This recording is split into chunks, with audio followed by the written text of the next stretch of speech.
Hello friends, स्वागत है आप सभी का द सोशल क्लास के एक और नए वीडियो में। तो इस वीडियो में हम लोग जो सीयूईटी 2026 के बारे में बात करेंगे। एकदम शॉर्ट में मैं आप सभी को सीयूईटी 2026 का कंप्लीट डिटेल्स जो है प्रोवाइड कर दूंगा। ठीक है, तो इससे आपको जो है लंबे लंबे वीडियोस देख के टाइम वेस्ट करने का ज़रूरत नहीं पड़ेगा और आप एकदम शॉर्ट में सारे डिटेल्स जो है ग्रैब कर लेंगे। तो चलिए वीडियो को शुरू करते हैं। और आपको अगर और भी अपडेट्स वगैरह चाहिए तो टेलीग्राम का लिंक जो है डिस्क्रिप्शन में मिल जाएगा, आप वहाँ पे जाके ज्वाइन कर लेना। ठीक है, तो सीयूटी का इंट्रोडक्शन देखते हैं। ठीक है, सीयूटी है क्या, कहाँ से आया, क्यों आया। तो सीयूटी जो है उसका फुल फॉर्म है कॉमन यूनिवर्सिटी एंट्रेंस टेस्ट। ठीक है, सीयूटी जो है कब स्टार्ट किया गया था, 2022 में। इससे पहले कैसे एडमिशन्स होता हुआ करता था सेंट्रल यूनिवर्सिटीज़ में, तब आपका जो है क्लास 12 का मार्क्स को देख के एडमिशन किया जाता था या फिर वो लोग खुद का एंट्रेंस टेस्ट कंडक्ट करवाते थे। अभी भी कुछ यूनिवर्सिटीज़ है जो कुछ कोर्सेज़ के लिए खुद का ही एंट्रेंस टेस्ट लेते हैं और मैक्सिमम यूनिवर्सिटीज़ जो है वो सीयूटी के मार्क्स पे रिलाई करता है। ठीक है, तो इसको ऑर्गेनाइज कौन करता है, ठीक है, कंडक्ट कौन करता है इस एग्ज़ाम को, वो है नेशनल टेस्टिंग एजेंसी या फिर एनटीए। ठीक है, मतलब इसी के द्वारा एग्ज़ाम करवाया जाता है। इसका एम क्या है कि एक कॉमन प्लेटफॉर्म प्रोवाइड करना यूजी एडमिशन्स के लिए। ठीक है, यूजी एडमिशन्स के लिए एक कॉमन प्लेटफॉर्म प्रोवाइड करना इसका एम है। और ये किसके लिए बेनिफिशियल है, हर स्टूडेंट्स के लिए, हर बोर्ड के स्टूडेंट्स के लिए, जितने भी स्टूडेंट हैं सभी के लिए ये फ़ायदेमंद है। तो आपको सीयूटी का इंट्रोडक्शन मिल गया, सीयूटी क्या है, कहाँ से आया, कौन ऑर्गेनाइज करता है। तो अब हम लोग देखते हैं कि टॉप यूनिवर्सिटीज़, ठीक है, जहाँ पे बच्चों जाना चाहते हैं, जो बच्चों लोग का फर्स्ट प्रेफरेंस होता है कि हम लोग को यहाँ पे जाना है, तो वो टॉप यूनिवर्सिटीज़ क्या है। तो सबसे पहला है आपका यूनिवर्सिटी ऑफ दिल्ली, जो डीयू है। ठीक है, ये बच्चों का बहुत ही ऊपर का प्रेफ़रेंस है। डीयू, बीएचयू ऑलमोस्ट सभी लोग प्रेफ़र करते हैं। ठीक है, बनारस हिंदू यूनिवर्सिटी, उसके बाद एएमयू अलीगढ़ मुस्लिम यूनिवर्सिटी, जामिया मिलिया, उसके बाद एयू भी है। ठीक है, इलाहाबाद यूनिवर्सिटी, और उसके बाद बहुत सारे जो अदर सेंट्रल यूनिवर्सिटीज़ है, वहाँ पे लोग जाना चाहते हैं अपने-अपने कम्फ़र्ट के हिसाब से या फिर अपने-अपने जो कोर्सेज़ है उसके हिसाब से। ठीक है, उसके बाद एग्ज़ाम पैटर्न का ओवरव्यू देखते हैं। ठीक है, कि एग्ज़ाम पैटर्न किस टाइप का होता है। तो एग्ज़ाम पैटर्न कुछ ऐसा होता है कि टोटल सब्जेक्ट्स आपके 37 होते हैं। ठीक है, उस 37 सब्जेक्ट्स में 13 लैंग्वेजेस है और बाकी उसके बाद क्या है, डोमेन स्पेसिफिक सब्जेक्ट्स। लैंग्वेज में आपके सारे ऑलमोस्ट लैंग्वेज आ जाते हैं, इंग्लिश, हिंदी और भी जो अलग-अलग रीजनल लैंग्वेजेस है वो भी आ जाते हैं इस 13 लैंग्वेज में। उसका जो डोमेन स्पेसिफिक सब्जेक्ट्स है, ठीक है, इसमें आपका डोमेन मतलब कि जो मेन सब्जेक्ट्स है, जैसे आर्ट्स के लिए हिस्ट्री, ज्योग्राफी, पॉलिटिकल साइंस, ये सब हो गया। साइंस का फिजिक्स, केमिस्ट्री, बायो, ये सब जो है डोमेन सब्जेक्ट्स है। उसके बाद आपका जनरल टेस्ट होता है, जनरल टेस्ट या फिर जीएटी बोलो, जनरल एप्टीट्यूड टेस्ट।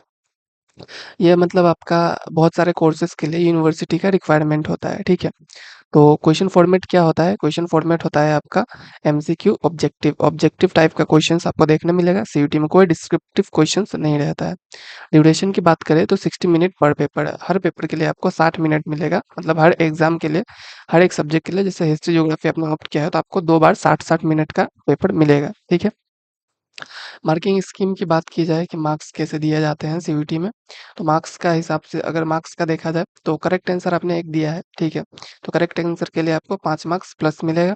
ठीक है, वहीं पे अगर आपने उस आंसर को गलत कर दिया तो 1 मार्क्स का नेगेटिव मार्किंग आपको देखने को मिल जाएगा। और अगर आपने उस क्वेश्चन को अटेम्प्ट ही नहीं किया तो आपको कुछ नहीं मिलेगा, ना ही कुछ आपका जा रहा है। ठीक है, और सिलेबस की बात की जाए सीयूटी का क्या होता है, तो डोमेन सब्जेक्ट्स ही जो है वो मेन फोकस होना चाहिए हम लोगों का, जो कि आपका क्लास 12 एनसीईआरटी बुक्स पे बेस्ड है। तो अगर आपने क्लास 12 में अच्छे से पढ़ा है तो वही जो चीज़ है रहता है।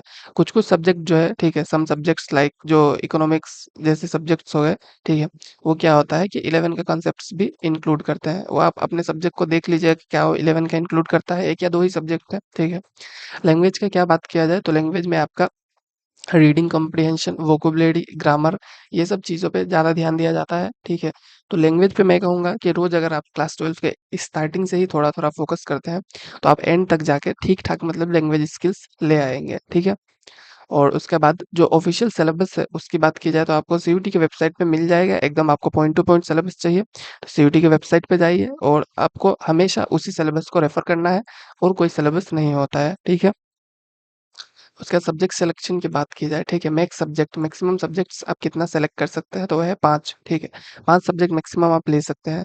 तो अगर आपको 5 सब्जेक्ट ही लेने का ऑप्शन है, तो आपको सिलेक्शन जो है स्ट्रेटेजिक रखना पड़ेगा। ठीक है, अच्छे से आपको सेलेक्ट करना पड़ेगा। तो एक जो मतलब परफेक्ट सब्जेक्ट सिलेक्शन जिसे हम लोग कह सकते हैं, ठीक है, कॉम्बिनेशन। तो वो होगा आपका 1 लैंग्वेज जनरल टेस्ट और 3 डोमेन सब्जेक्ट, ठीक है। लैंग्वेज जनरल टेस्ट और 3 डोमेन, ये जो है हम लोग का एक परफेक्ट कॉम्बिनेशन कहा जा सकता है। तो इसमें आपका जितने भी यूनिवर्सिटीज़ है, कोई भी आपका छूटेगा नहीं, मतलब ठीक है। अगर आपने इस टाइप का सब्जेक्ट सिलेक्शन लिया है, तो आप हर यूनिवर्सिटी में अप्लाई कर सकते हैं। और कंक्लूज़न की बात की जाए, ठीक है, कि क्या मैं कहूँगा एट द एंड, ठीक है, कि आपको सबसे पहले तो जल्दी स्टार्ट करना है। आइडियली आपको क्लास 11 से स्टार्ट करना चाहिए था। बट आई नो आप 11 से स्टार्ट नहीं करेंगे और आप शायद अभी 12 में आ चुके हैं। तो आपको जो है मतलब अभी से ही स्टार्ट कर देना है, ठीक है, पढ़ाई करना। आप ये मत सोचो कि बोर्ड्स खत्म होगा उसके बाद करेंगे, क्योंकि बोर्ड्स खत्म होने का कोई रीज़न नहीं है, क्योंकि बोर्ड के मार्क्स से आपको यहाँ पे एडमिशन नहीं मिल रहा है, ठीक है। तो आपको अभी से ही सीयूईटी का प्रिपरेशन करना पड़ेगा। और सब्जेक्ट्स की बात की जाए तो आपको वाइसली चूज़ करना है, ठीक है। सब्जेक्ट चूज़ करने से पहले आपको देखना पड़ेगा कि ये सब्जेक्ट जो है आपको चाहिए या नहीं चाहिए, ठीक है। ये सब्जेक्ट अगर आपको नहीं चाहिए, मतलब कि आपको कौन-सा कोर्स करना है, ठीक है। आपको अगर कोर्स जो करना है उसी के हिसाब से आप सब्जेक्ट लीजिए।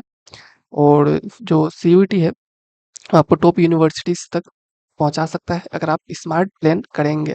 और आपको अपडेटेड रहना है एनटीए और सीयूईटी के ऑफ़िशियल वेबसाइट से। मतलब ऐसे बहुत सारे बच्चे होते हैं, जिनका मतलब ऐसा होता है कि वो लोग को पता ही नहीं चला, मतलब कि कब कौन-सा फ़ॉर्म आया, कब फ़ॉर्म चला गया, कब मतलब रजिस्ट्रेशन हुआ, कब एग्ज़ाम हुआ, कब एडमिट कार्ड आया।